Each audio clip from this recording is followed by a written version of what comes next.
Hi. We're going to be reading the story Two Kinds by Amy Tan together. And before we do that, I just want to remind you of the theme going through this unit. When do you really know someone?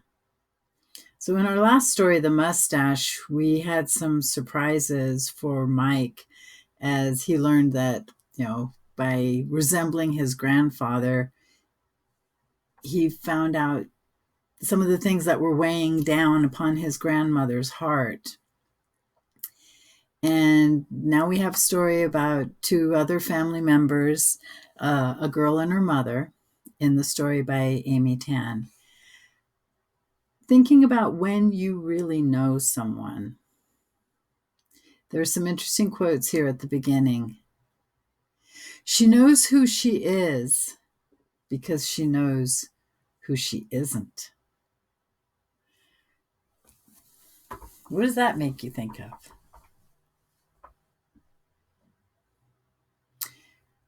To me, I start thinking about some of the things that I'm seeing going on in the world today that make me angry. And I think about how I could never be like those kinds of people. I know who I am because I know who I am not. I would never be like those kind of people.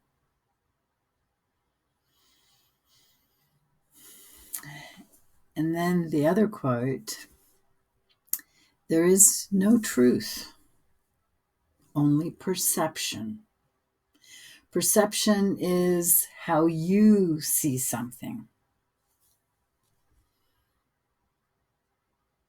And again, I think that's a lot of the problem that we're having in the world today because of how people are perceiving things.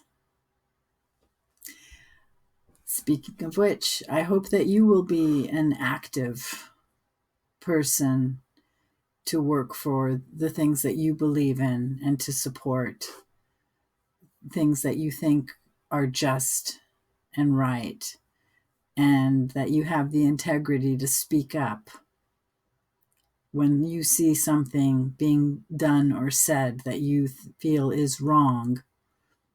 Don't keep it inside of you. Speak up. So we're going to move to the vocabulary, which is on page 39, and I'm going to move to because I'm on move to the single page version. Okay, so now I'll get to page 39 with the vocabulary, and it's not 39, it's 38. That has the vocabulary. Let me make sure I'm making this as large as I can. And there we have it. And I have to do it on my iPad here to see it just a little bit more clearly for my poor old eyes. I keep saying that, but sorry. So the vocabulary, hopefully you did practice it well in the prior lesson. And we've got nouns, adjectives, verbs here. Noun is what? Person, place, thing, or idea. Adjective describes a noun. And the verb is an action. Bonus question.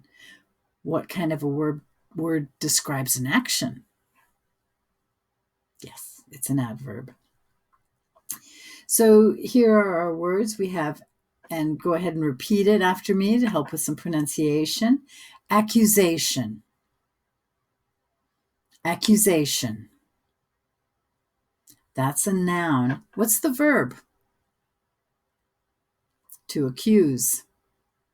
We get this word from the French. And a lot of times you'll see words that are ending in T-I-O-N, those are nouns. Ambitious. Ambitious. This is a word to pay attention to for the spelling. We've got the sh sound in there, but we're not making it with an SH. T-I-O, ambitious. Assert. Assert. Okay. And actually, let me back up because we should have talked about the meanings too. It's not just how you say a word. So an accusation. Have you ever made an accusation? Has anyone ever made an accusation about you by saying you did something? Duh. Of course they have. You guys are in high school. You've had teachers accuse you of lots of stuff. You've had me accuse you of things. And a lot of the times I'm right. But if I was ever wrong, I would say I'm sorry. And when you're ambitious, you have a strong desire for success. And I wish a few of you were a little bit more ambitious about working on your English proficiency with these lessons.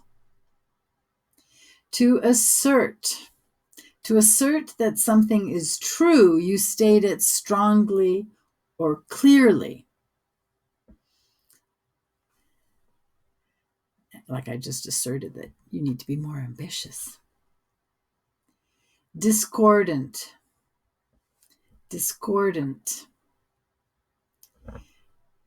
Music that's discordant sounds harsh and unpleasant.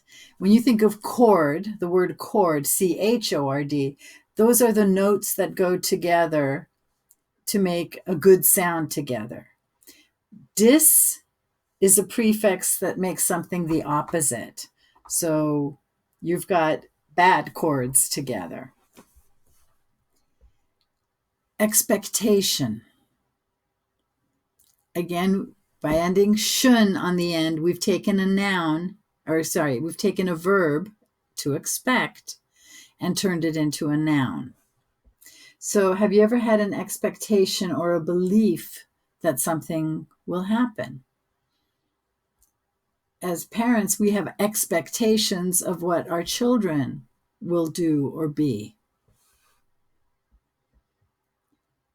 Inevitable. This is a great word. Inevitable. And pay attention to how they have it here. You can see that some of the syllables are bold, dark. That's where you put the stress. And that's why you don't say inevitable, it's inevitable.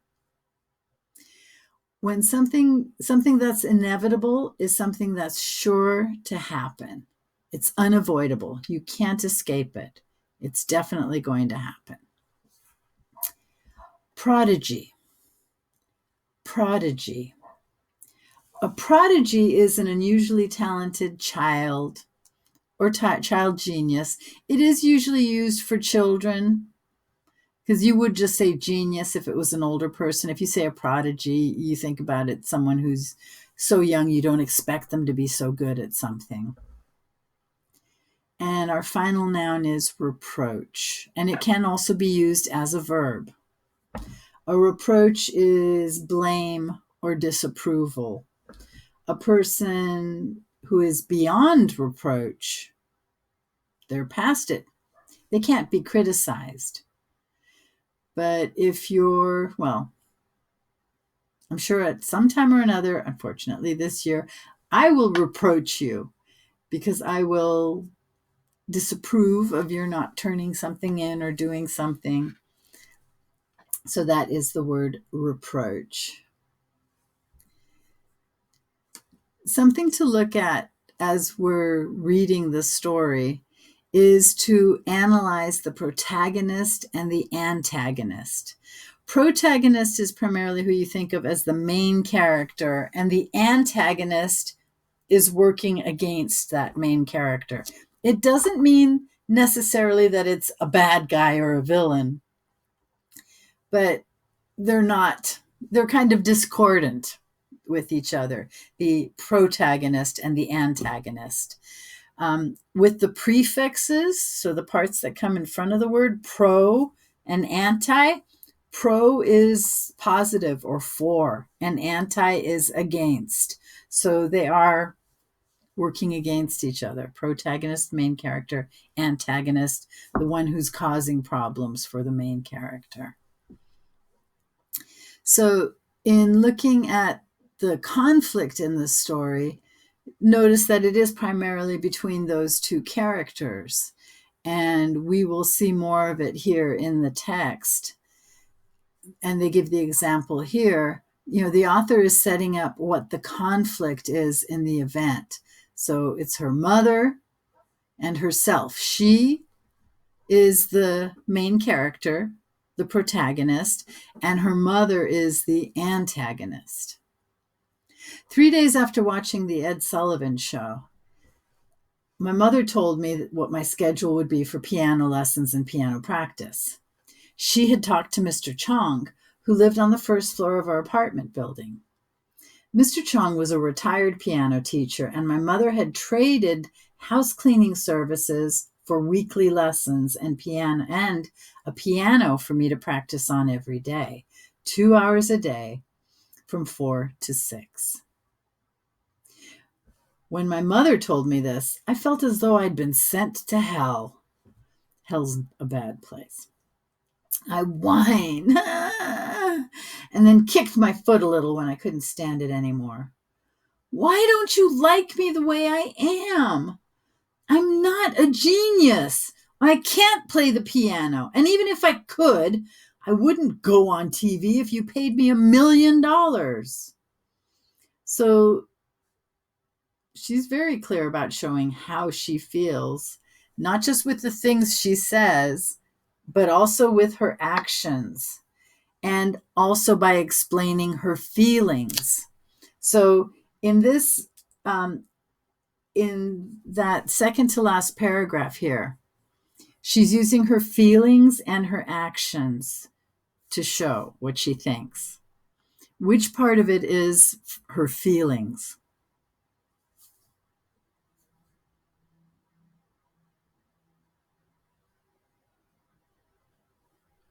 I mean, you have the hint of the word felt. I felt as though I had been sent to hell. So hell is an idea in the Christian religion that it's a place that you go to after you die and you are tortured. You are just made to feel horrible for eternity, for all time. So that's a feeling. Her actions, what did she do? Okay. Whining and kicking her foot. And then definitely here we've got the exclamation points. I cried. And that's not necessarily, I cried. It's just talking loudly. I cried. So she's feeling very, very strongly about this. So as you are reading this story together with me, think of how to make things clearer in your mind. Stop reading when you don't understand anything. You can pause the video, go back, read something over again. But work on it. Don't just keep going to the end and then be very confused. So when you missed something, go back and reread. Why? So she says it's not clear. Why does the daughter say she felt as if she'd been sent to hell? Well, what happened just before that? Oh, my mother told me what my schedule would be.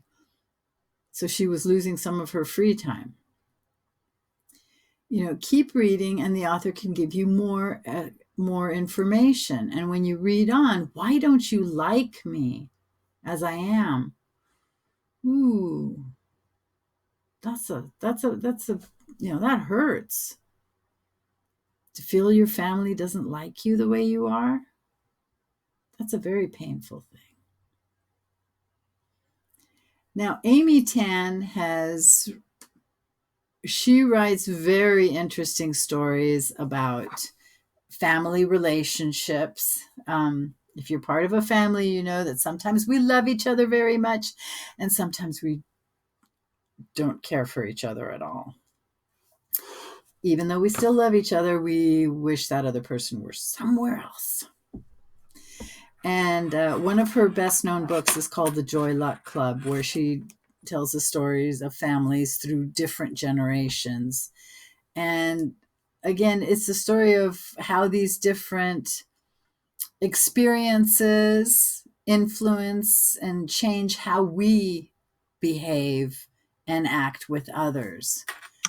So she writes very much, her family heritage is Chinese. So that influences her perception, how she sees things. And we will see in this story that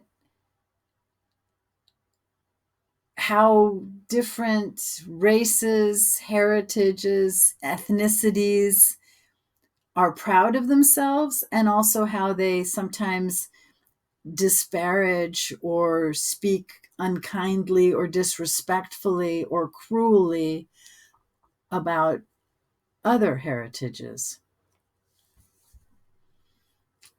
So if you're interested in stories about relationships, particularly family ones, you'll enjoy Amy Tan's books. So now we will start with Two Kinds, Amy Tan's story. So already we heard piano. So we've got a picture here to try and set the stage for our story. And remember, always use these pictures and the captions underneath them to help your understanding of the story. To help set our purpose for reading, why are we reading this story? What do we want to learn from this story? Find out what plans an ambitious mother has for her daughter, just one daughter. So ambitious, the mom has plans. She really wants her child to succeed. My mother believed you could be anything you wanted to be in America. You could open a restaurant. You could work for the government and get a good retirement. You could buy a house with almost no money down. You could become rich. You could become instantly famous. Of course, you can be a prodigy too, my mother told me when I was 9. You can be best anything. What does Auntie Lindo know? Her daughter, she is only best tricky. So the way she's writing the story, she's showing her mother's ungrammatical English. So her mother, English was not her first language. So Amy Tan's leaving the language in like that to show the mother was not born in America.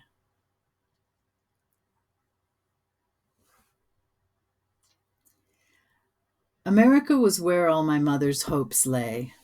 She had come here in 1949 after losing everything in China. Her mother, her father, her family home, her first husband, and 2 daughters, twin baby girls. But she never looked back with regret. There were so many ways for things to get better. Now, I remember the first time that I read the story, I was thinking, well, what happened in 1949?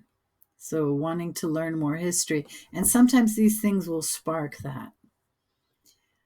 But it's interesting too, because in thinking, the mother's the antagonist. She's the one that's causing problems. But now we start this story learning about all the problems the mother has faced and gone through. Her first husband. So she remarried. And this daughter is from the new family. This daughter had 2 older sisters who died before she ever knew them. We didn't immediately pick up the right kind of prodigy. At first, my mother thought I could be a Chinese Shirley Temple. She was a child actress, young actress. We'd watch Shirley's old movies on TV as if they were training films. My mother would poke my arm and say, "Nikon, you watch." And I would see Shirley tapping her feet or singing a sailor song or pursing her lips in a very round O while saying, Oh my goodness! Nikan, said my mother, as Shirley's eyes flooded with tears. You already know how. Don't need talent for crying. Soon after, my mother got this idea about Shirley Temple. She took me to a beauty training school in the Mission District and put me in the hands of a student who could barely hold his scissors. Instead of getting big, fat curls, and here's a picture of Shirley Temple to show you, this is what the mother wanted. So instead of getting big, fat curls, I emerged with an uneven mass of crinkly black fuzz. Now, fuzz, fuzz like on fabric or something, it starts puffing up. It doesn't look good, or, your hair may be all messed up. Fuzz is not complimentary. It's not a good thing to say. So instead of getting the nice curls, her hair just kind of became fuzzy, like a permanent or something. I emerged with an uneven mass of crinkly black fuzz. My mother dragged me off to the bathroom and tried to wet down my hair. You look like Negro Chinese, she lamented, as if I had done it on purpose. Now, this story is a story of its time. Negro Chinese, that is not a compliment. And we don't use the term Negro. It's a rude word to use. We would describe that ethnicity as Black, which is how they'd like to be called. But also to talk about natural hair and call it ugly, she lamented, is a very rude thing to do. So that's one of the things that I find interesting here. The Chinese have had a difficult time with their immigration to the United States, and particularly to the West Coast. She's talking about them living in the Mission District, which in San Francisco, I believe. And the Chinese had such trials and were not seen as human at times. And yet to go and then make ugly comments about another group that had also, that had it worse than the Chinese. The Chinese were never enslaved and bought and sold the way that Black people were in the United States. So again, when you hear something ugly, speak up and tell the other people to stop. That's the only way we're going to move beyond things like this. So the mother was angry about the daughter's haircut. The instructor of the beauty training school had to lop off these soggy clumps to make my hair even again. Peter Pan is very popular these days, the instructor assured my mother. And a Peter Pan cut, you've got bangs like this, and it's short to here. It's just very straight. I now had hair the length of a boy's, with straight across bangs that hung at a slant 2 inches above my eyebrows. That's not very long for bangs. I liked the haircut, and it actually made me look forward to my future fame. In fact, in the beginning, I was just as excited as my mother, maybe even more so. I pictured this prodigy part of me as many different things. I went too far, sorry. I pictured this prodigy part of me as many different images, trying each one on for size. I was a dainty ballerina girl, standing in front of the curtain, waiting to hear the right music that would send me floating on my tiptoes. I was like the Christ child being lifted out of the manger, crying with a holy indignity. I was Cinderella stepping from her pumpkin carriage, with sparkly cartoon music filling the air. So think about it. How does she act? How does she react at first to her mother's ambitious plans. She's seeing herself as being famous in many different ways. In all of my imaginings, I was filled with a sense that I would soon become perfect. My mother and father would adore me. I would be beyond reproach. I would never feel the need to sulk for anything. I want that. But sometimes the prodigy in me became impatient. If you don't hurry up and get out of here, I'm disappearing for good, it warned. And then you'll always be nothing. Ooh. That feels a little stressful to me. Got the pressure of having to become something within a certain amount of time. Not letting it come out naturally. But are you there yet? Has it? You only have 5 minutes. That's pressure. Every night after dinner, my mother and I would sit in the Formica kitchen at the Formica kitchen table. She would present new tests, taking her examples from the stories of amazing children she had read in Ripley's Believe It or Not or Good Housekeeping, and a dozen other magazines she kept in a pile in our bathroom. My mother got those magazines from people whose houses she cleaned, and she cleaned many houses each week, as we had a great assortment. She would look through them all, searching for stories of remarkable children. And there we have Chinatown.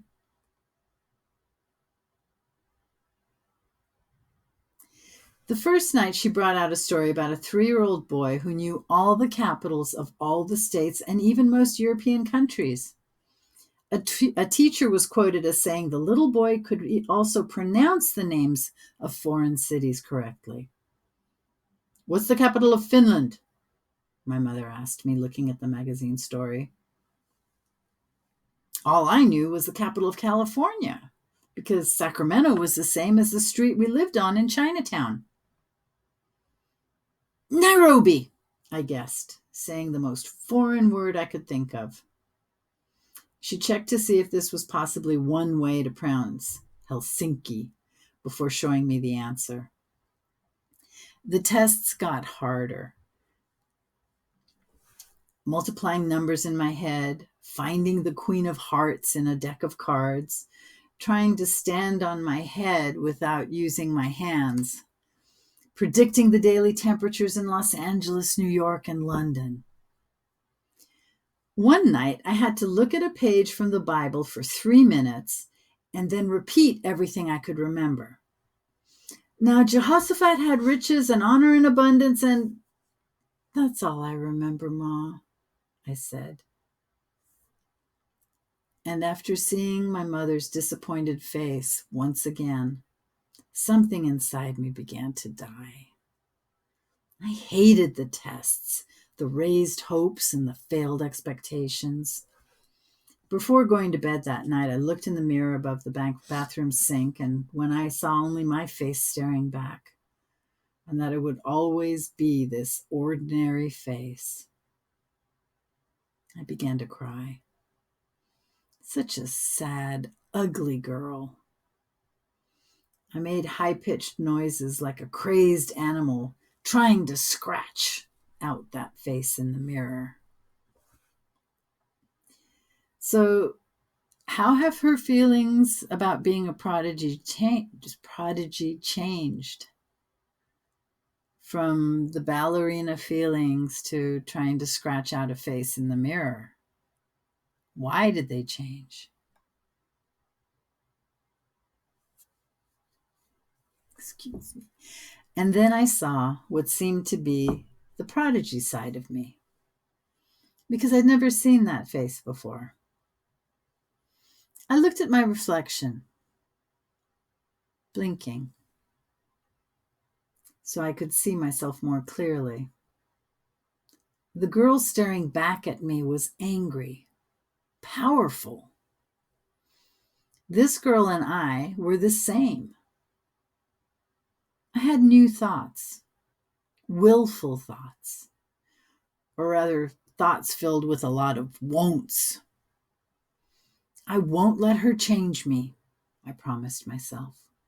I won't be what I'm not.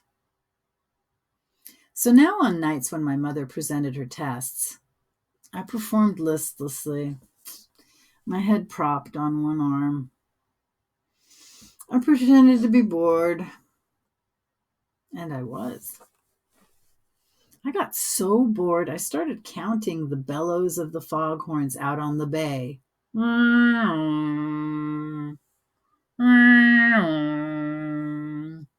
While my mother drilled me in other areas. The sound was comforting and reminded me of the cow jumping over the moon. And the next day I played a game with myself to seeing if my mother would give up on me before 8 bellows. After a while, I usually counted only 1, maybe 2 bellows at most. At last, she was beginning to give up hope. So how does the mother's behavior change now?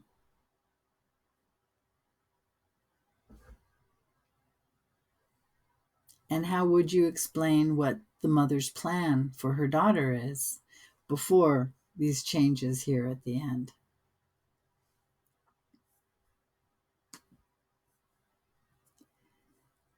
So now, think ahead. We've seen her be excited about her mother's plans and then getting angry because it wasn't happening easily. It wasn't happening at all. And then her getting bored and being so boring and unhelpful with her mother that the mother's giving up. So now predict, what do you think the mother, or do you think the mother will give up on her plan to make her daughter a prodigy? Why do you think that, or don't you think that? So give yourself a moment to think. Is she going to give up? And why? What did you read in that other page that would give you a reason for why the mother might give up?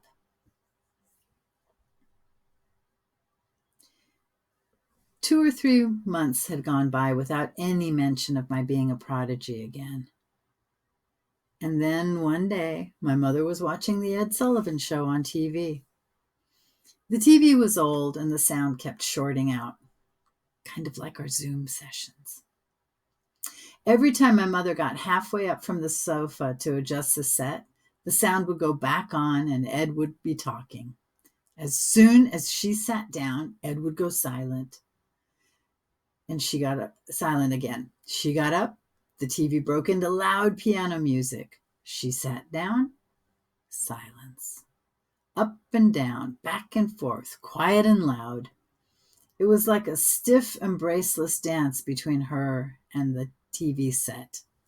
An embrace is a hug, but when you think of how you see people dancing together, they hold each other.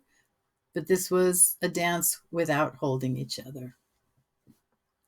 Finally, she stood by the set with her hand on the sound dial. Now, I know you don't know what a sound dial is, but it's just something to turn it up. Very different from the TVs that we have now. Did I tell you, when I grew up, there were only 3 stations to watch. So the fact that the mother keeps doing this again and again with the TV,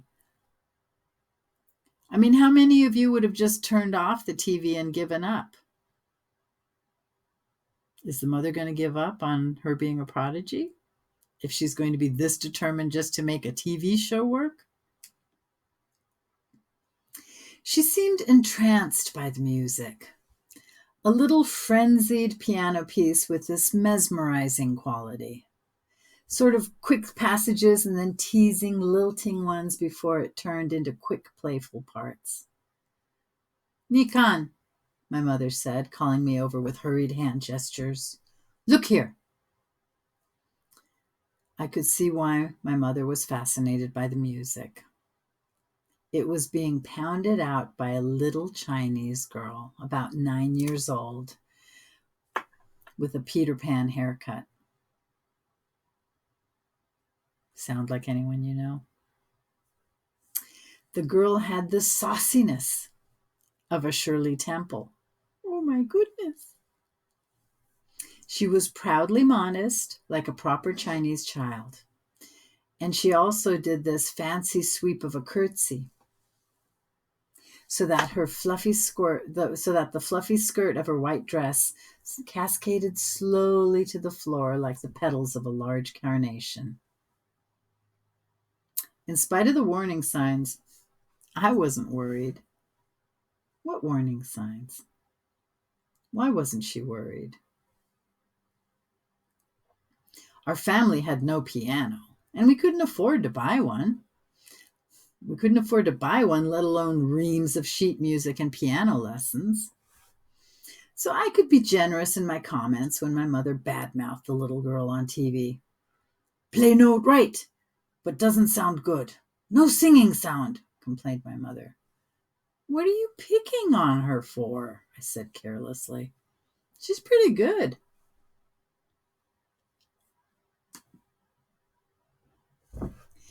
"Maybe she's not the best, but she's trying hard." I knew almost immediately I would be sorry I said that. "Just like you," she said. "Not the best, because you're not trying." She gave me a little huff as she let go of the sound dial and sat down on the sofa. So the mother accuses her of not trying. Is she right?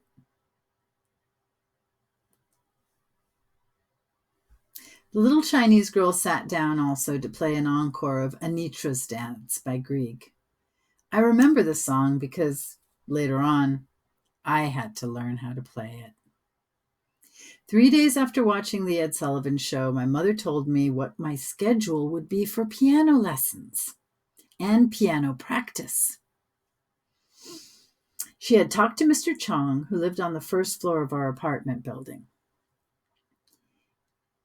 Mr. Chong was a retired piano teacher, and my mother had traded house cleaning services for weekly lessons and a piano for me to practice on every day, 2 hours a day, from 4 until 6. When my mother told me this, I felt as though I had been sent to hell. I whined, and then I kicked my foot a little when I couldn't stand it anymore. "Why don't you like me the way I am? I'm not a genius. I can't play the piano. And even if I could, I wouldn't go on TV if you paid me $1 million, I cried. My mother slapped me. "Who ask you be genius?" she shouted. "Only ask you be your best. For you's sake. You think I want be genius? You think I want you be genius? Huh. What for? Who ask you?" "So ungrateful," I heard her mutter, as if she had as much talent as she had temper. I heard her mutter in Chinese. If she had as much talent as she has temper, she would be famous by now. Mr. Chong, whom I secretly nicknamed Old Chong, was very strange, always tapping his fingers to the silent music of an invisible orchestra. He looked ancient in my eyes. He had lost most of the hair on the top of his head, and he wore thick glasses and had eyes that always looked tired and sleepy. But he must have been younger than I thought, since he lived with his mother and was not yet married. I met old Lady Chong once, and that was enough. She had this peculiar smell like a baby that had done something in its pants. And her fingers were like a dead person's, like an old peach I once found in the back of the refrigerator. The skin just slid off the meat when I picked it up. I soon found out why old Chong had retired from teaching piano. He was deaf, like Beethoven. Like Beethoven, he shouted at me. We're both listening only in our head. And he would start to conduct his frantic, silent sonatas. So what does it tell you about the narrator's mother that she didn't try to hire a better piano teacher?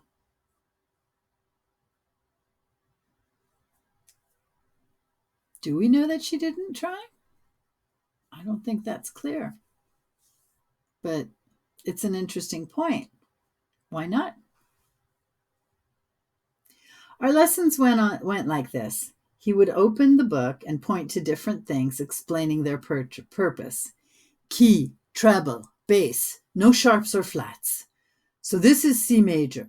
Listen now and play after me. And then he would play the C scale a few times, a simple chord, and then, as if inspired by an old unreachable itch, he gradually added more notes and running trills and a pounding bass until the music was really something quite grand.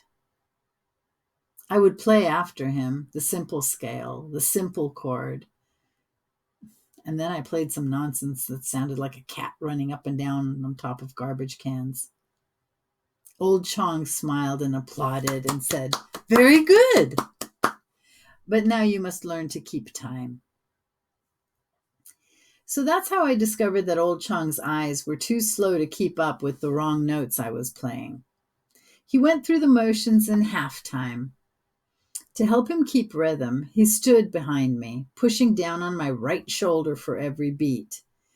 He balanced pennies on the top of my wrists so I would keep them still as I slowly played scales and arpeggios. He had me curve my hand around an apple and keep that shape while playing chords. He marched stiffly to show me how to make each finger dance up and down, staccato like an obedient little soldier. He taught me all these things, and that was how I also learned that I could be lazy and get away with mistakes. Lots of mistakes. If I hit the wrong notes because I hadn't practiced enough, I never corrected myself. I just kept playing in rhythm, and old Chong kept conducting his own private reverie. So maybe I never really gave myself a fair chance. That part right there makes me think of when you give me work and I tell you how to fix it, and you don't try and fix it, you just leave it the way it is, or you just quickly do something, not really caring what you do. You're not really giving yourself a fair chance. I did pick up the basics pretty quickly, and I might have become a good pianist at that age. But I was so determined not to try, not to be anybody different, that I learned to play only the most ear-splitting preludes, the most discordant hymns. So why was she determined not to try?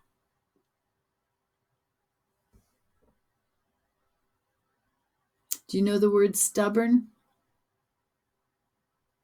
Stubborn, you make up your mind about something and nobody can change your mind. You are stuck on that path and you're going to do it no matter what. Over the next year, I practiced like this, dutifully in my own way. And then one day I heard my mother and her friend Lindo Zhang both talking in a loud, bragging tone of voice so the others could hear. It was after church, and I was leaning against the brick wall, wearing a dress with stiff white petticoats. Auntie Lindo's daughter, Waverly, who was about my age, was standing further down the wall about 5 feet away. We had grown up together and shared all the closeness of two sisters squabbling over crayons and dolls. In other words, for the most part, we hated each other. I thought she was snotty.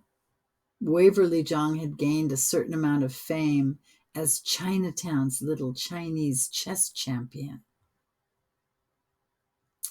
She brings home too many trophy, lamented Auntie Lindo that Sunday. All day she play chess. All day I have no time, do nothing but dust off her winnings. She threw a scolding look at Waverly, who pretended not to see her. So we have the word lamented here again. Earlier, the mother had lamented the haircut that her daughter got. And now this mother is lamenting that her daughter wins too much. Is she really sorry about it? What do you think? Ooh, burn. Burn. What shade in this next line? I'm going to go back and reread that paragraph to go straight into the burn. This is priceless. She bring home too many trophy. All day she plays chess. All day I have no time to do nothing but dust off her winnings. You lucky you don't have this problem. Oh, yeah, you don't win anything. You lucky you don't have this problem, said Auntie Lindo with a sigh to my mother. And my mother squared her shoulders and bragged. Our problem worser than yours. If we ask Jingmei wash dish, she hear nothing but music. It's like you can't stop this natural talent. And right then, I was determined to put a stop to her foolish pride. So the mother is proud of what she thinks is her daughter's playing ability. She's bragging about it. And now her daughter's going to find a way to stop it. Do you feel a little uncomfortable? Gleeful? I'm a mother. I feel uncomfortable about this part of the story. A few weeks later, old Chong and my mother conspired to have me play in a talent show which would be held in the church hall. So in front of all the people the mom's been bragging to. By then, my parents had saved up enough to buy me a second-hand piano, a black Wurlitzer spinet with a scarred bench. It was the showpiece of our living room. So they were very proud of it.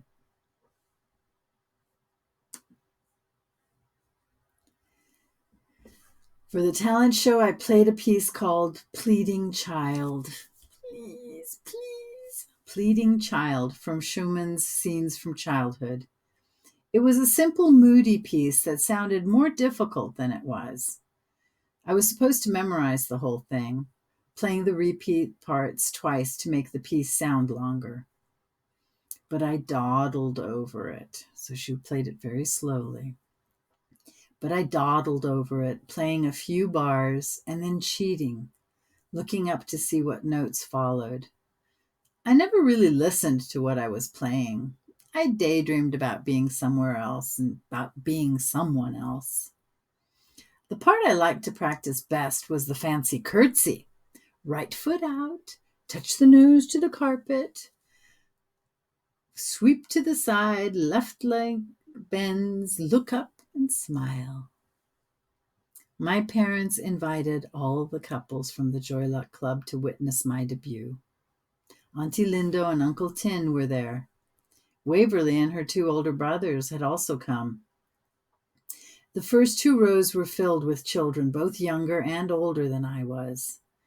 The littlest ones got to go first. They recited simple nursery rhymes, squawked out tunes on miniature violins, twirled hula hoops, pranced in pink ballet tutus, and when they bowed or curtsied, the audience would sigh in unison, "Aww," and clap enthusiastically. When my turn, So What does it tell you about the parents that they invited everybody to come?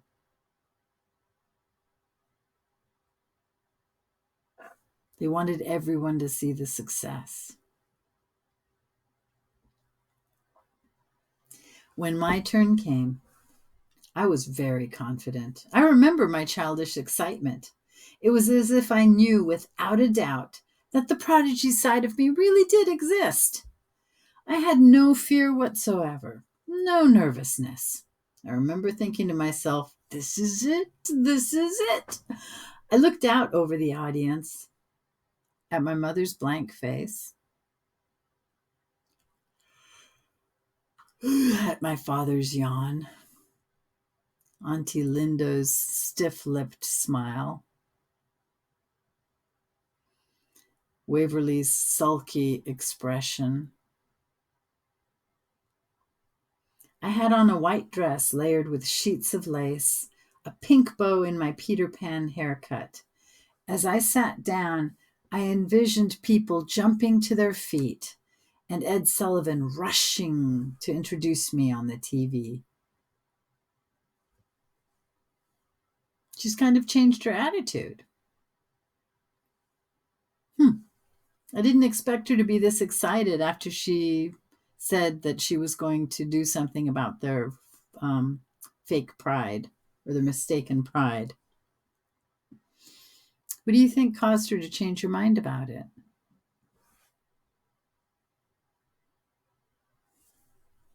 I started to play. It was so beautiful. I was so caught up in how lovely I looked that at first I didn't worry about how I would sound.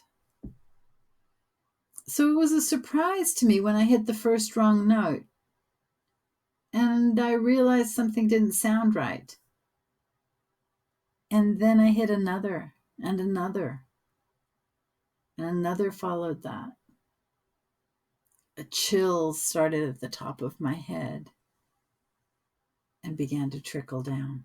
Yet I couldn't stop playing, as though my hands were bewitched. I kept thinking my fingers would adjust themselves back, like a train switching to the right track. I played this strange jumble through two repeats, with the sour note staying with me all the way to the end. When I stood up, I discovered my legs were shaking. Maybe I had been nervous, and the audience, like old Chong, had seen me go through the right motions and had not heard anything wrong. Hadn't heard anything wrong at all. I swept my right foot out, went down on my knee, looked up, and smiled. The room was quiet, except for old Chong, who was beaming and shouting, "Bravo! Bravo! Well done!" And then I saw my mother's face. My mother's stricken face.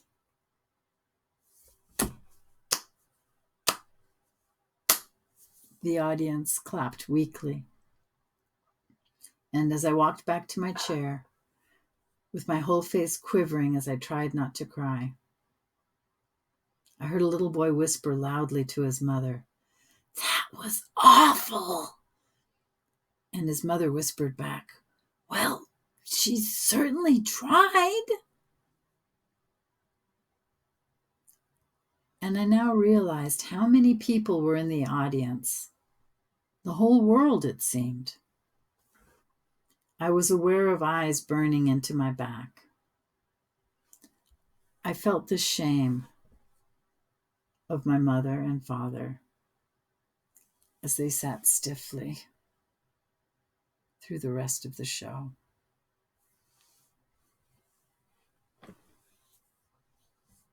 So as this recital has gone on, how have the protagonist's feelings changed?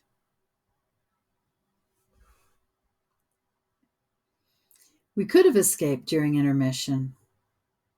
Pride and some strange sense of honor must have anchored my parents to their chairs. And so we watched it all. The 18-year-old boy with the fake mustache who did a magic show and juggled flaming hoops while riding a unicycle. That's a bicycle with just one wheel. The breasted girl with the white makeup who sang from a Madama Butterfly and got honorable mention. And the 11-year-old boy who won first prize for playing a tricky violin song that sounded like a busy bee. Flight of the Bumblebee. After the show, the Sues, the Jongs, and the St. Clairs from the Joy Luck Club came up to my mother and father. Lots of talented kids, Auntie Lindo said vaguely, smiling broadly. That was something else, said my father, and I was wondering if he was referring to me in a humorous way or whether he even remembered what I had done. Waverly looked at me and shrugged her shoulders. You aren't a genius like me, she said matter-of-factly. And if I hadn't felt so bad, I would have pulled her braids and punched her in the stomach. But my mother's expression devastated me. A quiet, sad look that said she had lost everything.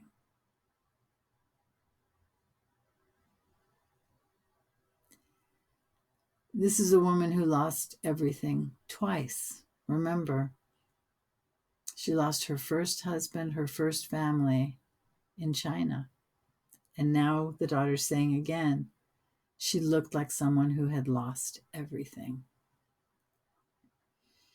I felt the same way, and it seemed as if everybody were now coming up, like gawkers at the scene of an accident, to see what parts were actually missing. Ooh, where's the blood? When we got on the bus to go home, my father was humming the Busy Bee tune and my mother was silent. I kept thinking I wanted to wait until we got home before I kept thinking that she wanted to wait until we got home before she started shouting at me. But when my father unlocked the door to our apartment, my mother walked in and then went to the back into the bedroom. No accusations, no blame. And in a way, I felt disappointed. I had been waiting for her to start shouting so I could shout back and cry and blame her for all my misery. Why do you think the mother was quiet?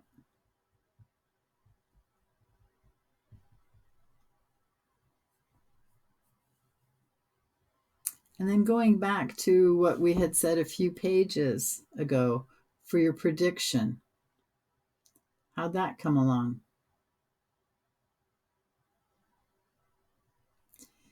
Do you think the mother will give up on her plan to make her daughter a prodigy?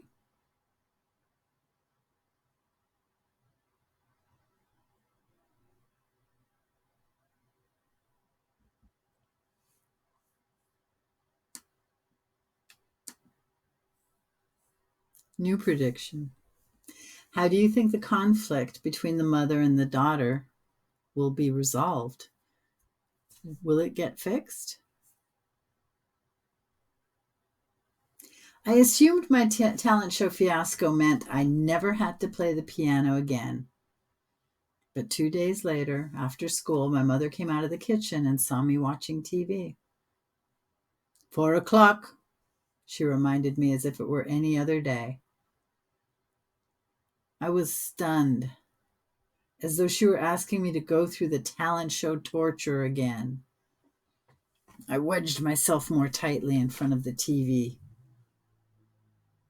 Turn off TV, she called from the kitchen 5 minutes later. I didn't budge, didn't move. And then I decided I didn't have to do what my mother said anymore. I wasn't her slave. This wasn't China. I had listened to her before, and look what happened. She was the stupid one. She came out from the kitchen and stood in the arched entryway of our living room. 4:00, she said once again, louder. I'm not going to play anymore, I said nonchalantly. Why should I? I'm not a genius. She walked over and stood in front of the TV. I saw her chest was heaving up and down in an angry way. No, I said, and I now felt stronger, as if my true self had finally emerged. So this is what had been inside of me all along. No, I won't, I screamed. She yanked me by my arm and pulled me up off the floor, snapped off the TV. She was frighteningly strong, half pulling, half carrying me toward the piano as I kicked the throw rugs under my feet. She lifted me up and onto the hard bench. I was sobbing by now, looking at her bitterly. Her chest was heaving even more and her mouth was open, smiling crazily as if she were pleased I was crying. So why did this conflict get worse? Why did it get worse now? You want me to be someone that I'm not, I sobbed. I'll never be the kind of daughter you want me to be.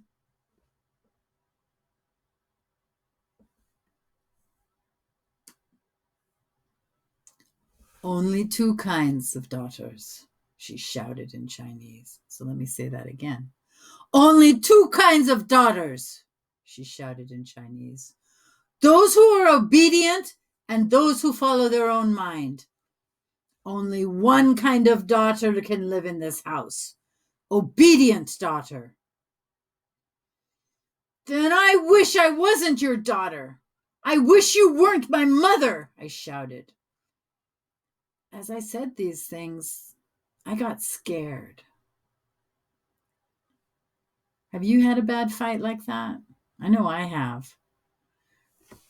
Just you get so angry about something and then you start saying things, ugly things.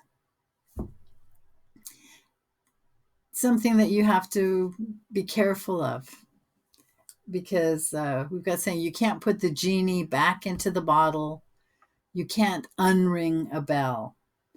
After you say certain things, you can say you're sorry, but people won't forget that you said these things. It's dangerous to be angry like that and to let go of everything.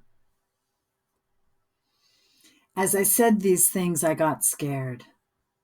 It felt like worms and toads and slimy things were crawling out of my chest, but it also felt good, as if this awful side of me had surfaced at last. Too late, change this, my mother said shrilly, and I could sense her anger rising to its breaking point. I wanted to see if it would spill over, and that's when I remembered the babies she had lost in China, the ones we never talked about. Then I wish I'd never been born, I shouted. I wish I were dead, like them. It was as if I had said the magic words, Alakazam. And her face went blank and her mouth closed. Her arms went slack and she backed out of the room, stunned,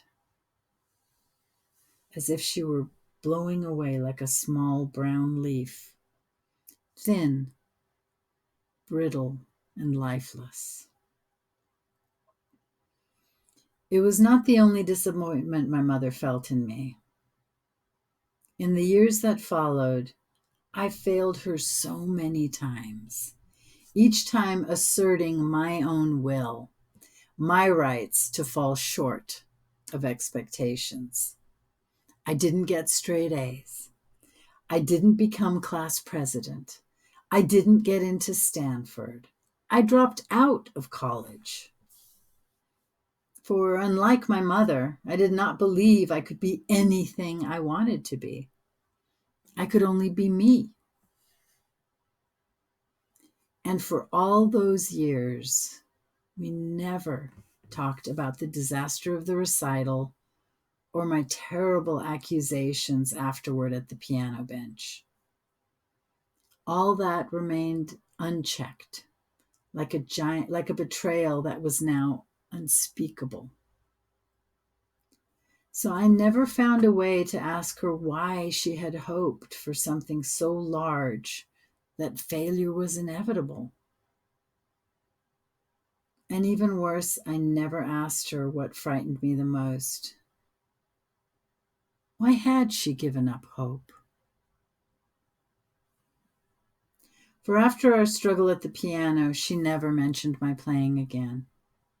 The lessons stopped. The lid to the piano closed, shutting out the dust, my misery, and her dreams.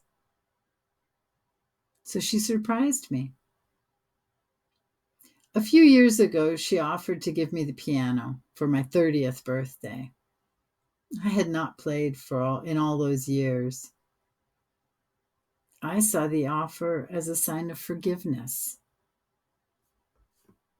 a tremendous burden removed.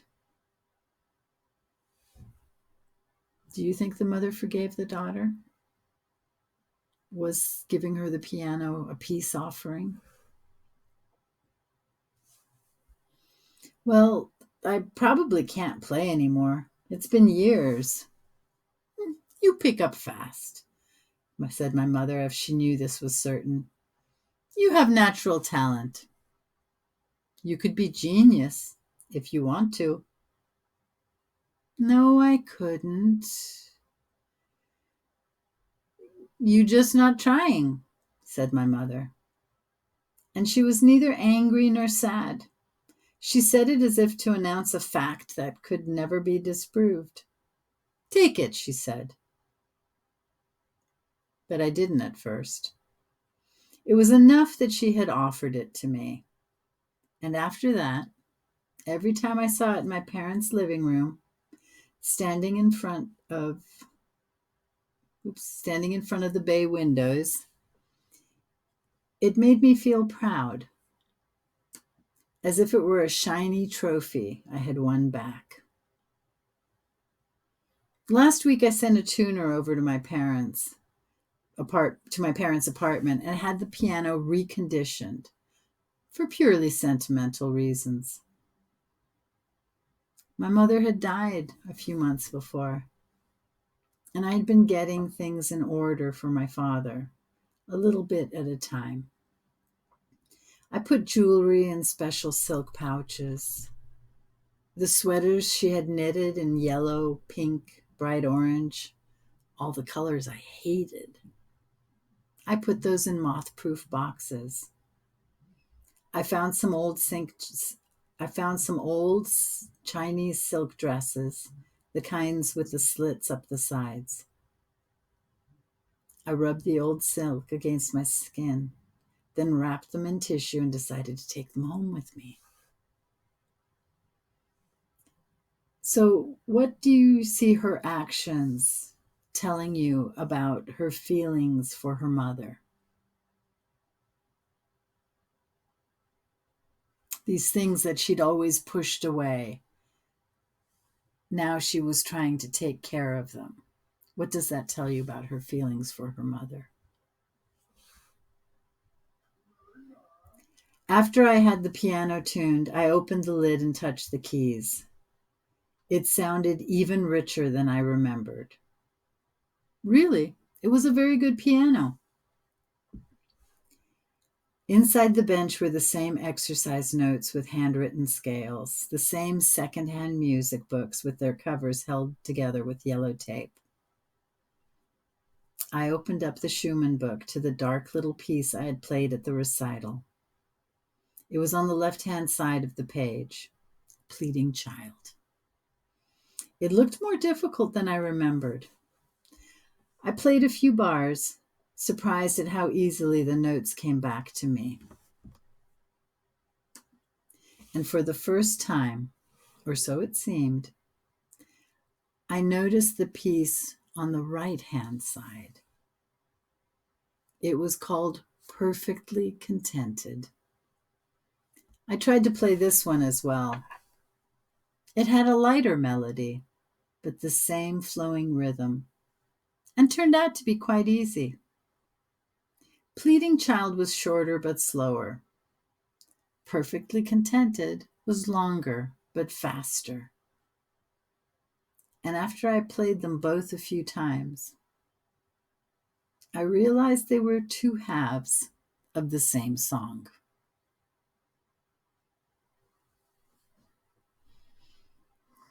So this is Amy Tan's story, Two Kinds, about conflict many years long between a mother and her daughter, between a daughter and her mother.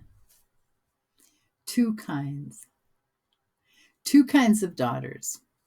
Two kinds of sons. Which kind are you? So, in our Flipgrid, these are some of the things we're going to be talking about with the story.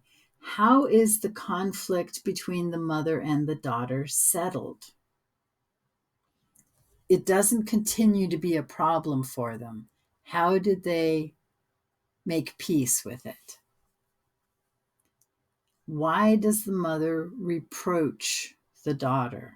So look at that word reproach again. And make a chart here on paper. The protagonist and the antagonist. What do they want? What do they each want? What do they each feel? And how is this problem resolved? Think about how they could have not had this problem. What could each of them have done to not make this become such a crisis? Think about it. This was a little bit longer story, and parts of it may have been a little hard to understand. Think about what may have helped you understand it a little bit more. Did you try and put yourself into the story and think of how it relates to you? Were there some things that reminded you of things that had happened to you or someone that you know? So that's the focus strategy in number 4. How do you relate it to personal experience? So find a passage that you related to yourself and write a sentence about the meaning of that passage and how it related to you. And looking at the third part of the story, starting on page 54. So we're on page 58 right now. Going back to 54, pay attention to the daughter's feelings. Let me go back a few pages. Here we are. So this is that last predict part. Pay attention to the daughter's feelings about her mother and what she has learned about her mother. Imagine that this woman is your mother. Write a letter to the mother before she died. Imagine having conflict. What would you write to your mother to know before she were dead? Because once they've gone, how do you tell them what you feel? So, things to think about, things to write and do, and we'll go over more of this in the Flipgrid as you discuss your answers. Thank you for reading Two Kinds together with me. Until our next story. Bye.